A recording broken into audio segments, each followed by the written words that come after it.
Hello everyone, मैं doctor Tanuja कुमारी आप सभी का स्वागत अपने यूट्यूब चैनल में करती हूँ। पिछले वीडियो में मैंने आपसे मुस्तफ़ा कमाल पाशा के 6 प्रिंसिपल्स तथा उसके क्या योगदान रहे थे तुर्की के आधुनिकीकरण में, उसके विषय में बात की थी। आज के इस वीडियो में मैं फिर से मुस्तफ़ा कमाल पाशा के जो उसके कॉन्ट्रीब्यूशंस थे इन द ट्रांसफॉर्मेशन ऑफ तुर्की, या हम यह कह सकते हैं कि तुर्की के आधुनिकीकरण में, उसके विषय में बात करूंगी। पिछले वीडियो में मैंने मुस्तफ़ा कमाल पाशा के जो 6 सिद्धांत रहे थे उसके विषय में चर्चा की थी आप लोगों से। आज के इस वीडियो में मैं आप लोगों से मुस्तफ़ा कमाल पाशा की अन्य उपलब्धियां जो रही थी तथा सुधार कार्य कमाल पाशा के द्वारा जो किया गया था उसकी चर्चा आप लोगों से इस वीडियो में करूंगी। यदि हम बात करते हैं मुस्तफ़ा कमाल पाशा की अन्य उपलब्धियों या सुधार के विषय में, तो हमें यहाँ पे यह देखना होगा कि मुस्तफ़ा कमाल पाशा ने अपने दल के तीसरे अधिवेशन में ही यह स्पष्ट कर दिया था कि उसके द्वारा बड़े स्तर पर सुधार कार्यक्रमों को लागू किया जाएगा। मुस्तफ़ा कमाल पाशा के सुधार कार्यक्रमों या उपलब्धियों का अध्ययन हम निम्न जो टॉपिक्स हैं उसके आधार पे करेंगे। तो यहाँ पे फर्स्ट जो उल्लेखनीय तथ्य है वो ये है कि मुस्तफ़ा कमाल पाशा ने अपने दल का जो तीसरा अधिवेशन बुलाया था उसी में अपने सुधार कार्यों के विषय में बात की थी और यह स्पष्ट कर दिया था कि उसके द्वारा बड़े स्तर पर सुधार कार्यक्रमों को लागू किया जाएगा। और ये घोषणा उसके द्वारा जो किया गया था इसका अर्थ ही था कि अब अन्य जितने भी दल के थे सदस्य उनको भी उसका साथ निभाना होगा ताकि सुधार कार्यों को पूर्ण तरीके से तुर्की में लागू किया जा सके।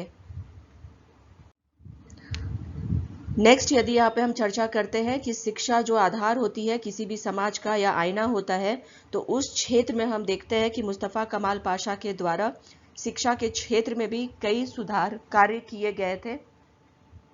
तुर्की में धार्मिक आधार पर शिक्षा पद्धति की व्यवस्था की गई थी। मुस्तफ़ा कमाल पाशा इससे संतुष्ट नहीं था।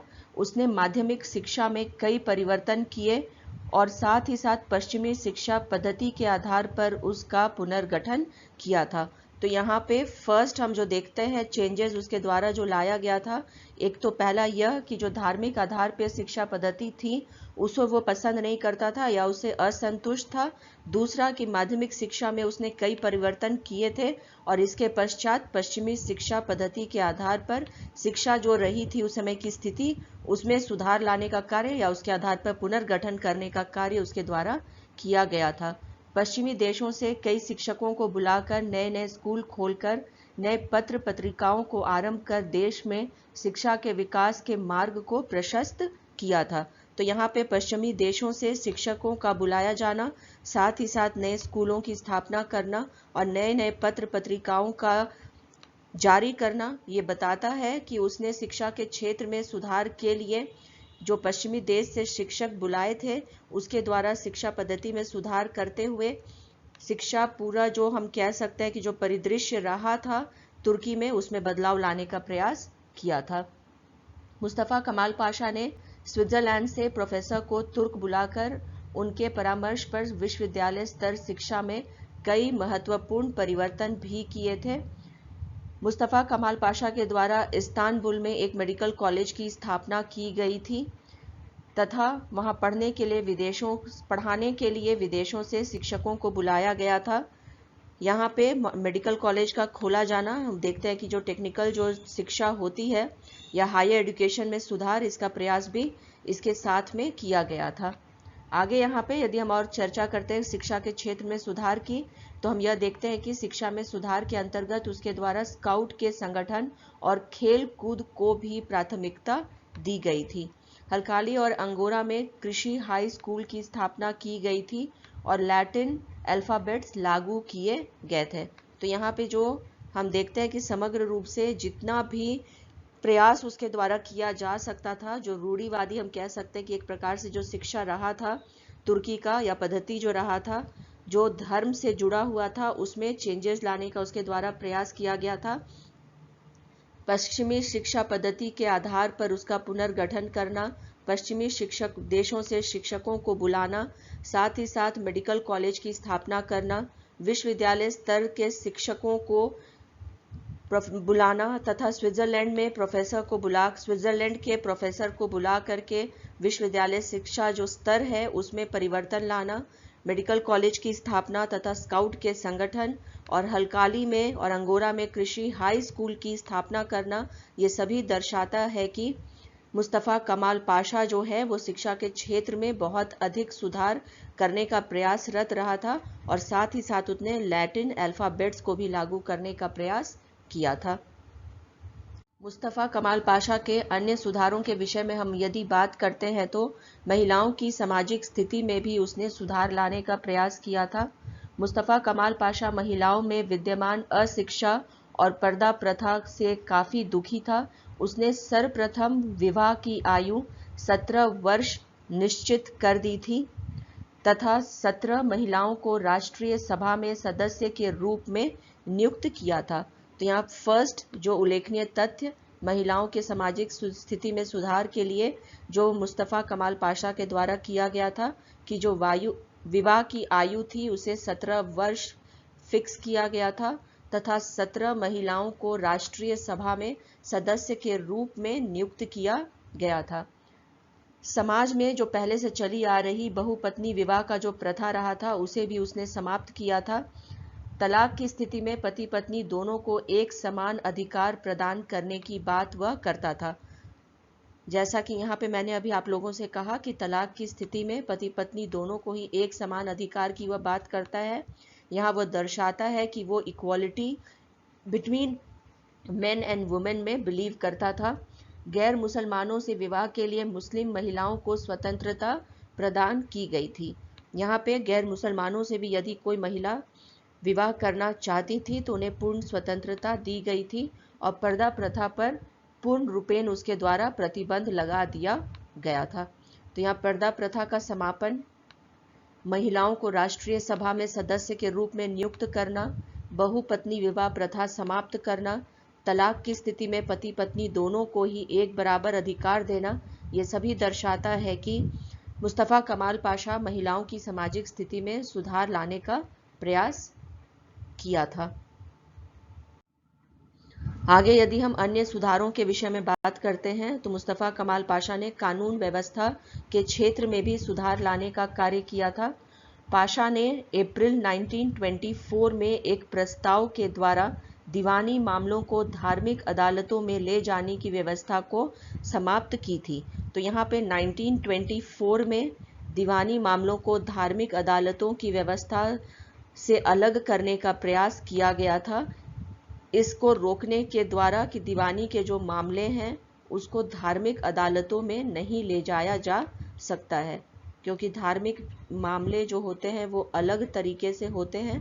इनको सुलझाने के लिए जो कानून व्यवस्था है वो बिल्कुल अलग होती है और क्योंकि दीवानी मामले जो होते हैं वो आर्थिक क्षेत्र से जुड़े हुए होते हैं तो इसको कभी भी धार्मिक जो व्यवस्था है उसके अधीन इसे सुलझाया नहीं जा सकता है। इसी को आधार बनाते हुए उसने 1924 में दोनों को ही अलग करने का प्रयास किया था।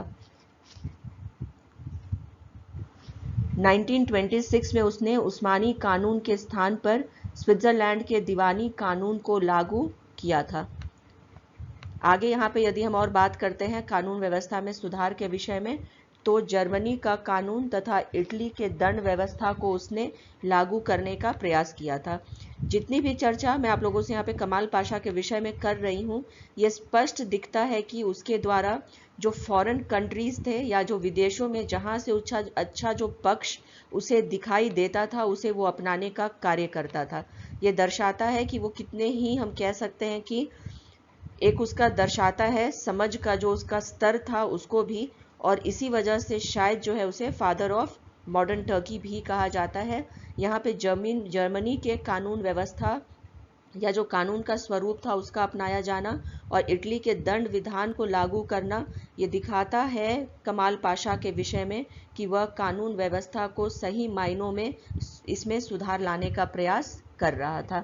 कानून व्यवस्था में सुधार करते हुए सभी नागरिकों को एक समान कानूनी अधिकार प्रदान करने की बात उसने की थी। तो यहाँ पे कानून व्यवस्था में जितने भी जुड़े हम देख सकते हैं कि पक्ष होते हैं उन सभी ही क्षेत्रों में उसने सुधार लाने का कार्य किया था। पहला तो दीवानी मामलों को और धार्मिक मामलों को अलग करना, साथ ही साथ उस्मानी कानून के स्थान पर स्विट्जरलैंड के दीवानी कानून को लागू करना, जर्मनी के कानून जो वहाँ के अच्छे पक्ष रहे थे उसको अपनाना, इटली के दंड विधान को लागू करना और तथा सभी नागरिकों को एक समान कानूनी अधिकार प्रदान करना, जो एक प्रजातांत्रिक प्रणाली की एक हम कह सकते हैं कि उसके समानांतर आता है, या यह दर्शाता है कि किसी भी प्रजातंत्र में नागरिकों को एक समान अधिकार होना चाहिए। ये सभी सुधार के साथ में पाशा ने कानून व्यवस्था में उल्लेखनीय सुधार किए थे। नेक्स्ट यहाँ पे हम देखते हैं कि कमाल पाशा के द्वारा भाषा संबंधी सुधार भी किए गए थे। पाशा ने 1928 में अरबी लिपि के स्थान पर रोमन अर्थात लैटिन लिपि को प्राथमिकता दी थी। नेक्स्ट यहाँ पे हम देखते हैं कि उसने 1928 में ही अरबी और फारसी शिक्षा को पाठ्यक्रम से हटा दिया था। अन्य यदि हम पक्षों की बात करें जो उसने भाषा संबंधी सुधार में किए थे, तो हम यह देखते हैं कि कुरान तथा अन्य धार्मिक ग्रंथों का तुर्की अनुवाद भी प्रारंभ उसके द्वारा करवाया गया था और 1932 में तुर्की भाषा परिषद की उसने स्थापना की थी। तो यहाँ पे हम यह देखते हैं कि भाषा संबंधी सुधार में उसके द्वारा जो कार्य किया गया था, इसमें उसने तुर्की भाषा परिषद की स्थापना तो की ही थी, परंतु यहाँ पे हम ये भी देखते हैं कि वह अरबी लिपि के स्थान पर रोमन अर्थात लैटिन लिपि को भी प्राथमिकता देने का कार्य कर रहा था। कमाल पाशा के अन्य कार्यों के विषय में यदि हम बात करते हैं तो उसने इतिहास परिषद की स्थापना की थी। 1932 में इतिहास परिषद की स्थापना कमाल पाशा के द्वारा की गई थी तथा इसका प्रथम जो अधिवेशन हुआ था उसका आयोजन अंकारा में किया गया था। एक महत्वपूर्ण घटनाक्रम में अनातोलिया को प्रारंभ से ही तुर्कों का देश के रूप में मान्यता दी गई थी और इस नए इतिहास को स्कूलों में देश के इतिहास के रूप में पढ़ाया जाने लगा था। तो यहाँ पे इतिहास परिषद की स्थापना करना, नए इतिहास को स्कूलों में देश के इतिहास के रूप में पढ़ाया जाने लगना, साथ ही साथ 1932 में इतिहास परिषद की स्थापना करना, ये दर्शाता है कि कमाल पाशा ये जानता था कि इतिहास कितना इम्पोर्टेंट है किसी भी देश या समाज के लिए, क्योंकि इतिहास ही दर्शाता है कि आपने किस प्रकार से तरक्की की है और क्या परिवर्तन समाज में आया है। नेक्स्ट अन्य जो कार्यों के विषय में यदि हम कमाल पाशा की बात करें तो उसके द्वारा नए नामों या नामकरण को प्राथमिकता दी गई थी। मुस्तफ़ा कमाल पाशा ने पश्चिमी देशों का अनुसरण करते हुए नगरों के नामों में परिवर्तन लाने का काम किया था। उसने इसके अंतर्गत कॉन्स्टेंटिनोपल का नाम बदलकर इस्तांबुल कर दिया था, अंगोरा का नाम बदलकर अंकारा, एड्रियानोपल का नाम बदलकर एड्रिने और स्मरणा का नाम बदलकर इजमीर किया गया था। तो यहाँ पे शहरों के जो नाम है वह भी बदले गए थे। मैं फिर से यहाँ पे इसको रिपीट करती हूँ। कॉन्स्टेंटिनोपल का नाम बदलकर इस्तांबुल, अंगोरा का नाम बदल करके अंकारा, एड्रियानोपल का नाम बदल करके एड्रिने और स्मरणा का नाम बदल करके इजमीर किया गया था। नेक्स्ट यहाँ पे अन्य उसके कार्यों की यदि हम चर्चा करते हैं तो उसने उपाधियों का अंत किया था। मुस्तफ़ा कमाल पाशा ने यह देखते हुए कि उपाधियों से सामाजिक समानता में विरोधाभास उत्पन्न होती है और इसी को ध्यान में रखते हुए उसने उपाधियों को समाप्त कर दिया था। वह स्वयं भी अतातुर्क कहलाना पसंद करता था तथा अपने स्वयं के नाम से मुस्तफ़ा शब्द को हटा दिया क्योंकि मुस्तफ़ा एक अरबी शब्द था। मुस्तफ़ा एक अरबी शब्द जो था उसने अपने नाम से इसको हटाने के लिए कार्य किया था। कमाल पाशा ने वस्त्रों या वेशभूषा में भी सुधार लाने का कार्य किया था। कमाल पाशा विदेशी सभ्यता के अनुसार ही पैंट, कोट और टाई पहनने के लिए लोगों को प्रोत्साहित करता था। जिन लोगों ने उसकी इस भावना का निरादर किया था उसे उसने कठोर दंड देने का भी कार्य किया था। साथ ही साथ उसने फेज, टोपी और बुर्के पर भी प्रतिबंध लगाया था। आगे यहाँ पे यदि हम देखते हैं भूमि के क्षेत्र में जो सुधार उसके द्वारा किए गए थे तो ये भी उल्लेखनीय ही रहे थे। कमाल पाशा ने 1925 में किसानों के हित को ध्यान में रखते हुए रियासतों की घोषणा करते हुए भूमि व्यवस्था से सामंतवादी पद्धति को समाप्त कर दिया था। यहाँ पे 1925 में भूमि व्यवस्था में परिवर्तन लाते हुए कमाल पाशा ने सामंतवादी जो पद्धति रही थी उसको समाप्त करने का कार्य किया था। भूमि सुधार कानून के द्वारा उसने 123.5 एकड़ से अधिक भूमि वाले किसानों से भूमि लेकर भूमिहीन किसानों को के बीच उसे बांटने का भी कार्य किया था। तो यहाँ पे जो भूमिहीन किसान थे उनको भूखंड दे करके उनके स्थिति में भी सुधार लाने का कार्य पाशा के द्वारा किया गया था। इससे यह हुआ था कि 50 लाख भूमिहीन किसानों को लाभ हुआ था। ये बहुत बड़ी एक संख्या है जो 50 लाख की रही है, जिसमें कि हम देखते हैं कि उसने भूमिहीन किसानों को लाभ पहुंचाने का कार्य किया था, क्योंकि जो अर्थव्यवस्था थी तुर्की की उसमें कृषि और उद्योग धंधे जो रहे थे उसका बहुत इम्पोर्टेंट रोल था, और इसी कारण उसने भूमि के क्षेत्र में भी सुधार लाने का प्रयास किया था। और सबसे पहला कार्य उसने यही किया था कि 1925 में भूमि व्यवस्था में सुधार लाने का जो है कार्य प्रारंभ किया और सामंतवादी पद्धति को समाप्त किया था। जब भी हम सामंतवादी पद्धति को समाप्त करने की बात करते हैं तो ये दर्शाता है कि इक्वल डिस्ट्रीब्यूशन ऑफ लैंड की तरफ ध्यान को दर्शाता है या कार्य को दर्शाता है। सामंतवादी व्यवस्था कहीं ना कहीं शोषण को भी दर्शाने का काम करता है। तो सामंतवादी पद्धति को समाप्त कर कमाल पाशा ने जो कृषकों का शोषण लगातार होता आया था उसको भी समाप्त करने का प्रयास किया था, जिसे उसने 1925 में नई भूमि व्यवस्था के साथ लागू करने का प्रयास किया था। यहाँ पे यदि हम देखते हैं कि भूमि सुधार जो कानून लाए गए थे उसके द्वारा जो कार्य हो पाया था जो बहुत ही उल्लेखनीय है यहाँ पे कि 123.5 एकड़ से अधिक भूमि वाले किसानों से भूमि लेकर भूमिहीन किसानों के बीच में बांट दिया गया था। ये आपका यहाँ पे जो equal distribution of land between the pageants हुआ था, ये समाज में भी समानता लाने का कार्य किया था। जैसा कि मैंने पहले भी आप लोगों से चर्चा की है कि कमाल पाशा समानता का पक्षधर रहा था समाज में, जैसा कि उसने महिलाओं की स्थिति में भी समानता प्रदान करने का कार्य पुरुषों की तरह ही किया था। उसी प्रकार जो भूमिहीन और जो भूमि जिनके पास में थी उनके बीच के अंतर को हटाने के लिए उसने भूमि सुधार कानून लाए थे और इक्वल डिस्ट्रीब्यूशन ऑफ लैंड की ओर ध्यान दिया था, जिस वजह से ये हुआ था कि 50 लाख भूमिहीन किसानों को लाभ पहुंचा था और उनके पास भूमि हो पाई थी जिस पे वो कृषि कर रहे थे। नेक्स्ट यहाँ पे यदि निचोड़ हम कह सके या अन्य जितने भी जो उसका उल्लेखनीय क्यों से याद किया जाता है कमाल पाशा को, तो यहाँ पे हम यह देखते हैं कि मुस्तफ़ा कमाल पाशा ने तुर्की शासन का अंत कर प्रजातंत्र की स्थापना की थी। और जैसा कि हम जानते हैं कि जब भी प्रजातंत्र की स्थापना होती है तो एक ये नए युग को ही दर्शाता है और संवैधानिक प्रणाली को अपनाता है, जिसके लिए उसने उल्लेखनीय कार्य किया भी था। और प्रजातंत्र की स्थापना के साथ में हम कह सकते हैं कि संविधान के निर्माण या उसके स्थापना का कार्य भी कमाल पाशा के द्वारा किया गया था। यही कारण है कि उसे अपने सुधारों के एक नए तुर्क को विश्व के परिदृश्य में सामने लाने का एक मौका मिला था।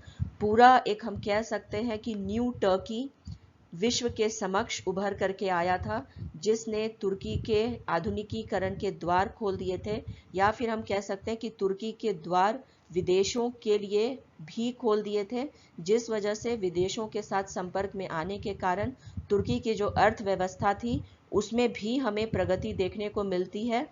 कोई भी क्षेत्र रहा हो कमाल पाशा के अधीन, उसमें हम नवीनता ही देखते हैं और परिवर्तन ही हमारे समक्ष आता है। और यही कारण है कि उसे आधुनिक तुर्की का पिता भी कहा जाता है या फादर ऑफ मॉडर्न टर्की भी कहा जाता है।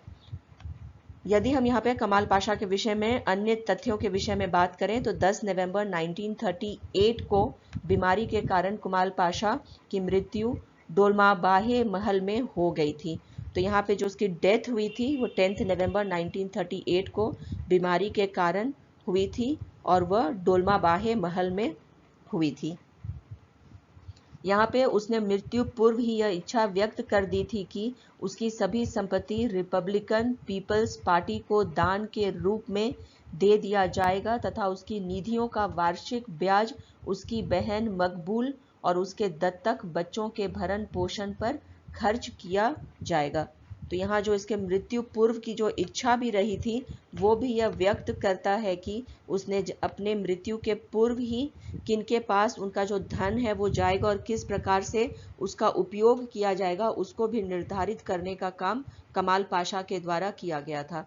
जितने भी विश्व में हम कह सकते हैं कि आधुनिक युग के प्रणेता रहे हों या विश्व में परिवर्तन लाने का कार्य किया हो, उसमें कमाल पाशा का नाम यहाँ पे सबसे ऊपर ही हमें दिखाई देता है। यह कहना यहाँ पे गलत नहीं होगा।